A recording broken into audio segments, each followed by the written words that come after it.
Good afternoon. My name's Brad Miller, and I have the good fortune of doing an introduction here. I'd like to introduce you to Varuni, who is working in ceramics and is someone I've known for about 5 years. Varuni Kanagasundaram is from, she was born and raised in Sri Lanka, the island nation in the Indian Ocean. And you'll see that is important in this presentation. When she was 12 years old, she and her family moved to New Zealand and then has spent the last 30 years in Australia. Her work is about migration and how one culture butts up against and is influenced by and influences another kind of culture. I think her work is about the pride of origin, both her own work and of all nations that come together. Varuni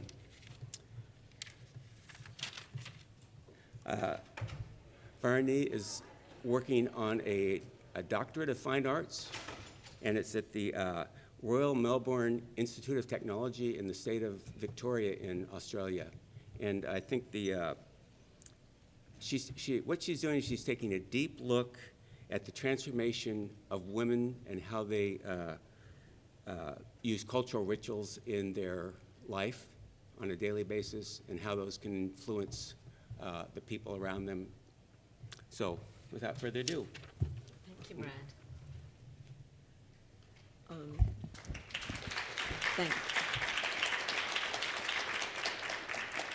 Thank you. I'm going to sit down shortly because I'm a little bit vertically challenged, so I can't see the screen. But welcome, vanakkam, and kia ora. You can hear me now? Yeah. So the previous panel, it was about how visual articulation and creativity can bring about social change. And there's a continuum here, which is about how we view culture and the question of migration. And it is relevant globally now, given movement of people. And how we can bring about a broader dialogue, as the panel discussed about climate change and how we use land, and mine is about migration. So how can ceramic practice and performance generate a broad dialogue with community that critiques various cultural perspectives? How can it try to provoke a query for the viewer by locating within multiplicity of social values? And how can cultural rituals be translated into contemporary art installations and performance to convey the experience of migrants? So these are the questions that underpin my practice. So my creative practice in ceramics explores the rituals of women within the South Asian Tamil ethnic community as a means to translate the expression of dispersed migrants in a broader sense. So dislocation of people from the cultural origins brings a need for a discourse on the experience of migrants. Political unrest and opportunities have led to the dispersal of Tamil ethnic community westbound from their origins in Sri Lanka and South India. The ceramic installation that you see, this is on the left, made of hessian lined with vivid textile, lining conveys the journey. The vessel sits on a bed of red rice. So the red rice is imported from Sri Lanka to Australia, and it sits on that. So that's like the ritual space that I've created. The sari showing the unthreading of a torn window reflects the rupture upon departure. Many from the diaspora across the globe and all parts of the Indian subcontinent also make a pilgrimage eastbound to gather at holy sites at certain times in the calendar year. Large devotional gatherings at these sites convey what I'm showing as a wall installation. The ceramic work captures gathering as deconstructed elements of the sari, the fall of the sari across the shoulder, the sleeve of the blouse, the folds, and the decorative borders of the sari. The ceramic collar that you see on the left with the sacred object, which is in dark clay body, represents those within the diaspora that express hybridity of form in identity. The design on the saris, colored pigments, and thread have a visible presence in religious and ceremonial events, which are used as symbolic representation of the East. The unraveling of the thread of fractures, which are deliberately encouraged in the work, and gradual abstraction of the design conveys the transformation of the traditional culture as well as the vulnerability. And the shadows also emphasize the forms. Oops, sorry, pardon me.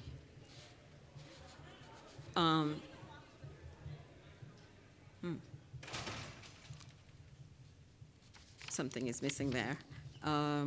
So a few lines from the poem by Mary Oliver that conveys the essence of devotional ritual. So I will just say it out. It was on the slide. A woman, so this is Varanasi. So Mary Oliver leaves a legacy. She passed away beginning of this year. And at Varanasi, a woman was standing in the river up to her waist. She was lifting handfuls of water and spilling it over the body, slowly and many times, as if until there came some moment of inner satisfaction between her own life and the river's. I can't say much more except that it all happened in silence and peaceful simplicity, and somewhat that felt like that bliss of a certainty and a life lived. So the installation, what you see there, so the installations were also translated through the act of performance and participation by audience outdoors, and I will elaborate on this a little bit later. More recently, my projects have enabled me to work with a diverse community across Australia and here a bit, making with them their participation, allowing the making of symbolic objects to trigger conversations, having a shared experience. So the question of how cultural expression can be translated requires examination of the imagery, visual imagery, and also elements that are, you need to tease out the elements that are important to the cultural ritual that you are examining. And this visual imagery comes from offerings and markings that are part of the ritual acts. Flowers are offered and threaded into garlands. Items of food, some with application of pigment, also form offerings, all adding to the vivid color and display. So the rituals serve as a connection to cultural practices and are the domain of everyday as well as important part of auspicious occasions. And Hindu women are deeply engaged with the performance of ritual. In a chapter in a book called Women's Lives, Women's Rituals in the Hindu Tradition by Vijaya Nagarajan, she's in San Francisco, she states that the visual presence of these ritual traces of worship indicates that a space has been initiated for ritual purposes. And there's a binary encoding of meaning, the presence indicating one state and the absence indicating another state, and each of those having meaning. And she also differentiates between the auspicious and the inauspicious, between ritual purity and not. And she puts forward that ritual marks serve as a form of communication.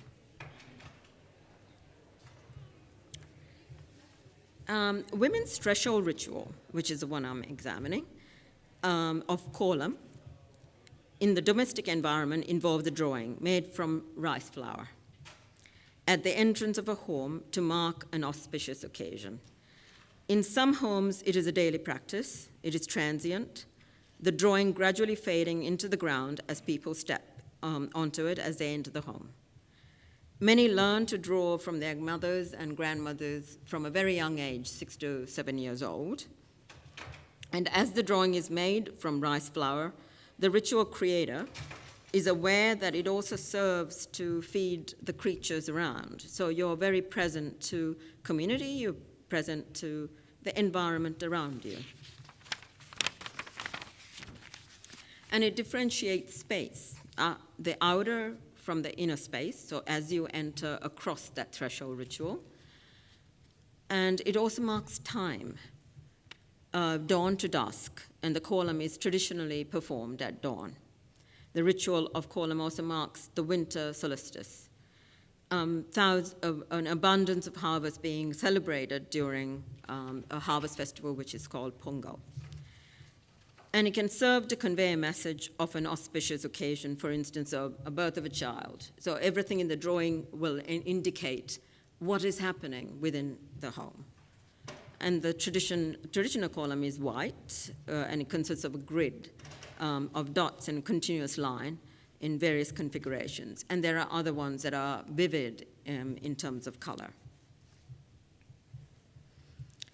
And this is a poem that captures threshold. So thresholds are places of liminal space. And writings describe it as a place of mystery, of the unknown, stepping into the unknown, and from Rabindranath Tagore, from thresholds. I was not aware of the moment when I first crossed the threshold of this life. What was the power that made me open out into that vast mystery? And from John O'Donoghue, to bless the space between us. A threshold is not a simple boundary. It is a frontier that divides two different territories, rhythms, and atmospheres. As this threshold is a great complexity of emotions comes alive: confusion, fear, excitement, sadness, hope. It is one of the reasons such vital crossings were always clothed in ritual. That's from John O'Donoghue. And it is for this reason that I translate the ephemeral threshold ritual, drawing to convey the dislocation of migrants, where loss, transience, and gathering of those fragments can be visually articulated. Part of my exploration has been to connect with women within the Tamil diaspora in countries where they now live, and to understand how these threshold rituals are currently being practiced. As a devotional practitioner living in the outer suburbs of Melbourne, Gayatri, a pseudonym that I originally from Chennai in South India, draws a kolam, often elaborate in design, at the rise of dawn every morning.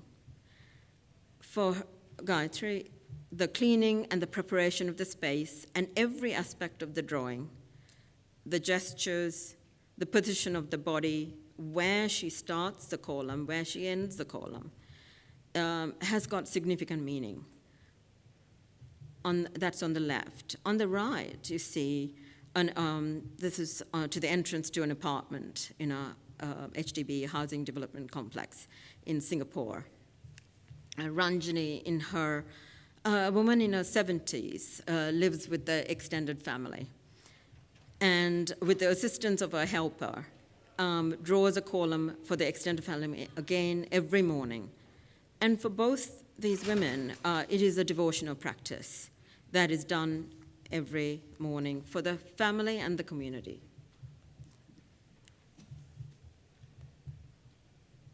Now, the kolam is also a creative devotional practice.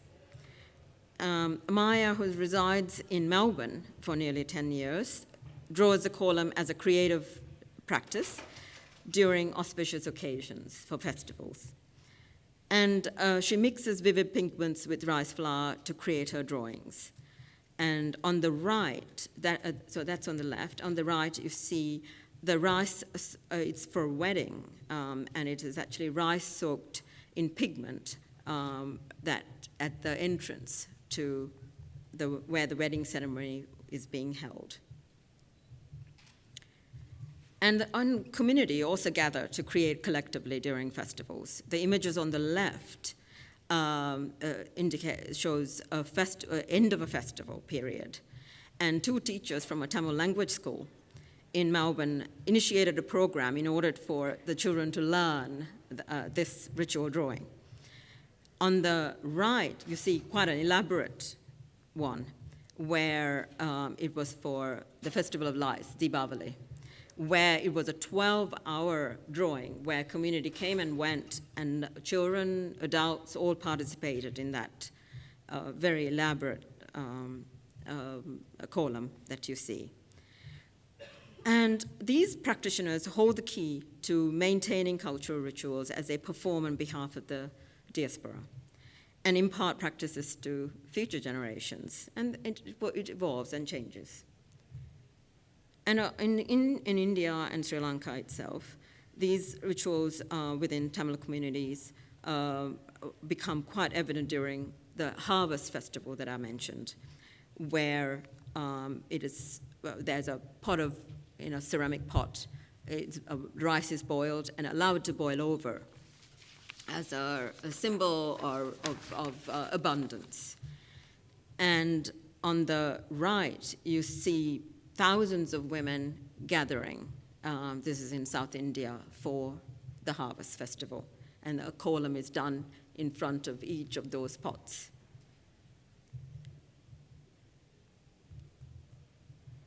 The harvest festival is also celebrated in the diaspora. So in Singapore, on the left, you see to a home, to an apartment, where a kolam was done just before the festival. You can have a reading from that, what is happening because of the pot and the boiling over. And on the right, you see in a temple, all those columns are within one temple.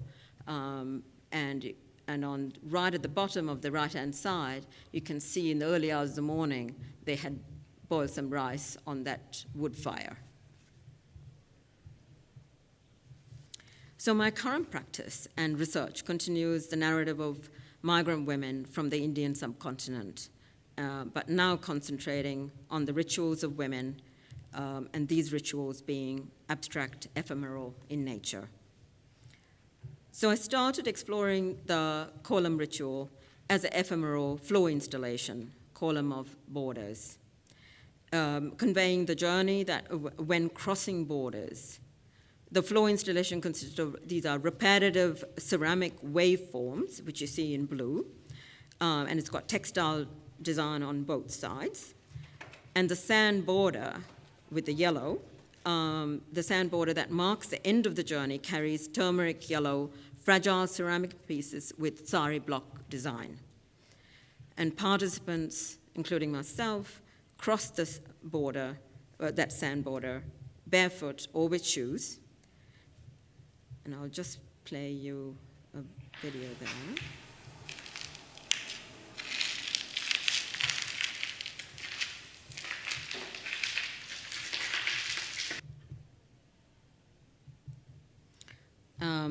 And where the participants, they can hear, see, and feel the fragile pieces being crushed and the patterns fragmenting. Eventually, they resemble the spices of the East, and fragmentation and transience becoming part of the journey of migrants. What I found was that I wanted to explore the impermanent and the permanent, and the tangible and the intangible within the visual articulation of the kolam. Even though that was ephemeral, there was something that I wanted to remember as a memory. And the memory of the previous, that one I've just played, is actually translated by displaying. So on the bottom, I've displayed the harvested fragments in a vessel with markings of feet, of my bare foot in a ceramic form.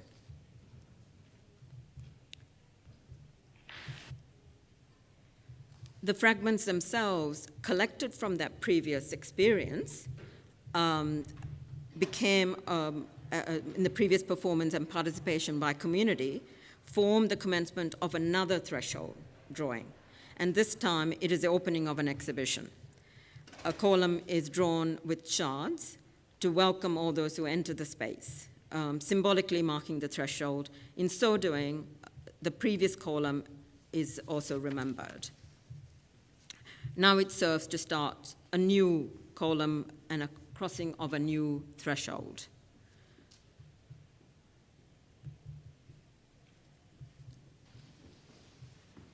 And that shows me using the shards from that first to then commence the next, the subsequent threshold.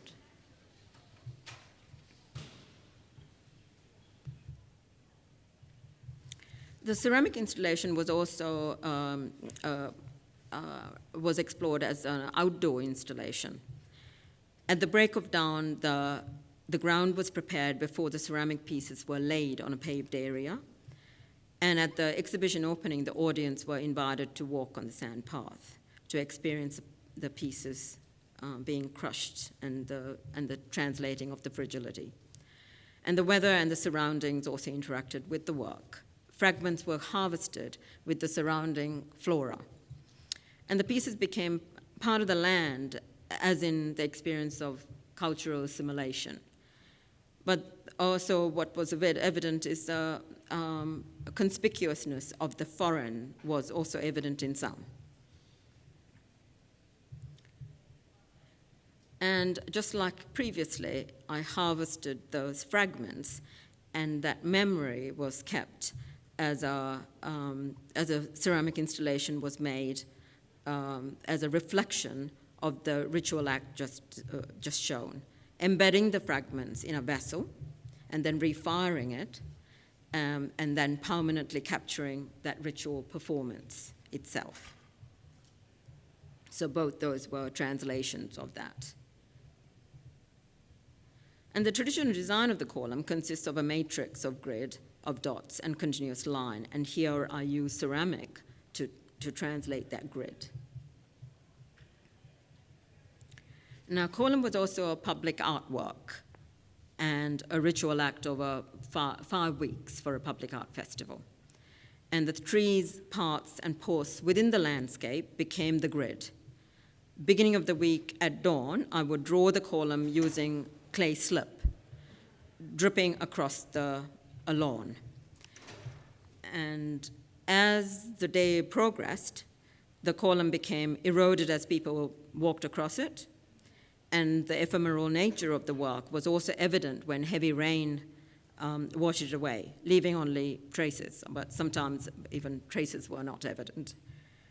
Over the weeks, one column overlapped with another, forming a network of tracks, as you see on the right. And it was also a performance as opposed to at the beginning of the week where it was just myself.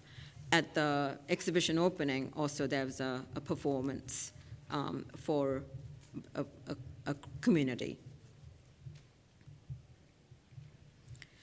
The traces of markings of the ritual drawing with slip was evident as people used the space. Over time, those markings faded and became superimposed with new traces, and the gestural marks of the hand became an important aspect of the drawing. And the white slip, so the vessel that I used and the white slip, I allowed that to dry and then fired that again as a memory of that performance. And again, the feet in that step form that I have shown there. Now, more recently, community engagement through making has become more important in the practice, and bringing them closer to the dialogue. And a social engagement platform event in February at the Santa Fe Art Institute, that's this year, broad public to be involved in a project that addressed women mourning the loss of men to the brutal conflict that lasted many decades in Sri Lanka.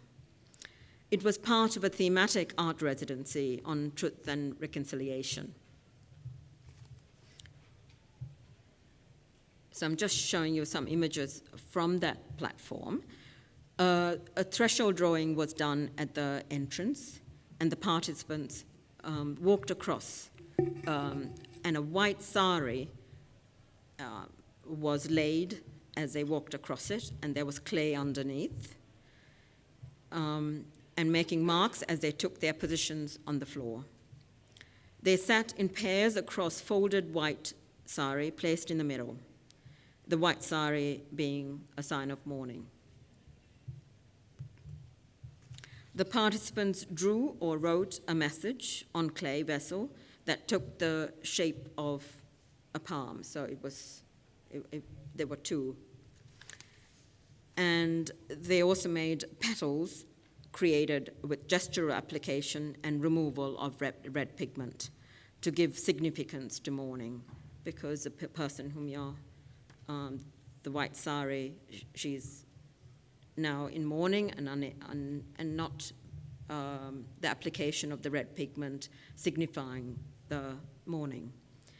They are making for the person who wears the white sari, so that's the white sari in the middle. The participation of the broader community in making and in the performance offers an opportunity for healing through the act of sharing that experience in a symbolic manner. Once the message was complete, the clay vessel was placed within the folds of the white sari, and the pair of participants, as you sat across, placed their hands over each other's and pressed the clay. So, like if the white sari was there, they pressed across. And the intent of the message is captured in gestural marks, not only on the clay vessel, but also on the sari. And this work continues, which is current at the moment, and the idea is to gather the textile as well as the clay pieces that the community has participated in, and there will be another iteration.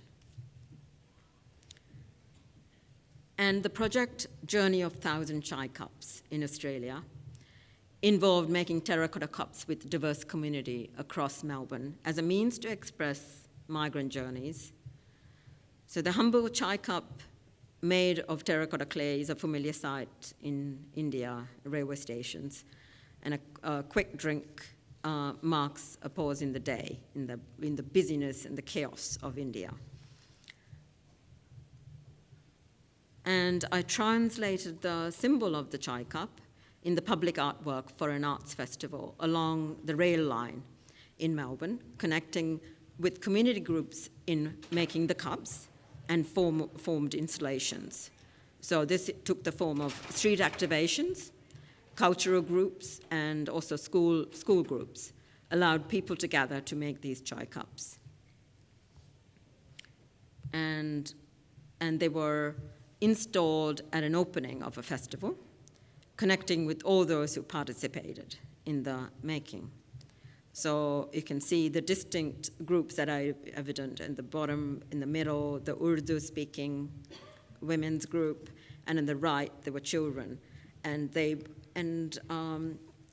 wanted to make, I want to have my chai in a cup and saucer, or I want pizza. And so they made whatever, so there was liberty to make a whole,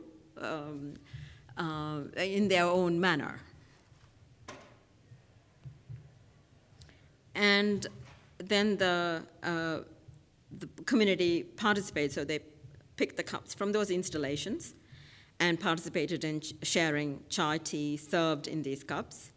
And then the empty cups were returned to the ground by breaking, as it is in the Indian subcontinent. And the intact cups and the shards were subsequently used for installations at distinct locations in the city at thresholds, reflecting the event. the installation tried to visually convey the fragmentation, transience, and gathering becomes part of the canvas of migrant journeys.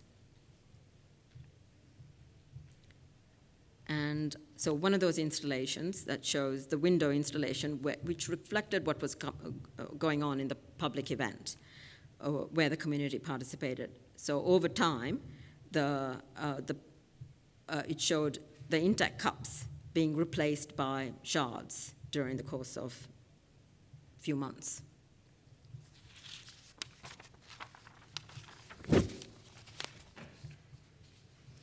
And the intact cups and shards were installed also at a park.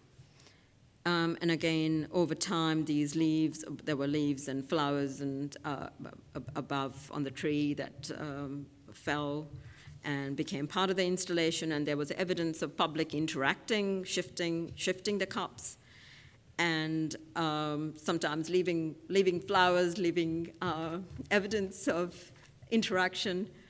And then one day, a severe shower, and all that remained were flowers from the tree above and no evidence of the cups. And one of the last installations in that series was at the boundary of a suburban railway station in Melbourne and a historic cemetery, the Faulkner Cemetery. And I prepared the surface and gathered eucalyptus bark from that site. It's got beautiful eucalyptus trees across the whole of the cemetery. And the trees at the time were shedding, and the bark and the shards of the broken chai cups formed the periphery of the column and the placement of the cups in the intact cups in the middle. And as commuters disembarked, they could see the preparation that was going on and the placement taking place. And over the course of the day, the ritual drawing changed with the light. And then over the course of the festival, the weather also interacted, changing the appearance of the artwork. The wind blew the bark away, and water collected in those cups, but it remained right throughout the entirety of the time without people taking away the cups or anything. So I'll end this by probably just a few, something from Rumi. The breeze at dawn has secrets to tell you. Don't go back to sleep. People are going back and forth across the doorsill where the two worlds touch, the doorsill being the threshold. So thresholds are those border crossings, the frontiers, and the liminal space.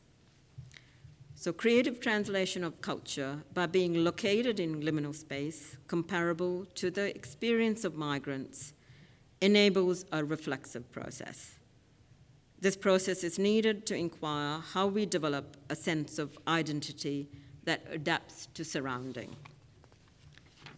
And I will end with something from John O'Donoghue. To acknowledge and cross a new threshold is always a challenge. It demands courage and also a sense of trust in whatever is emerging. Thank you.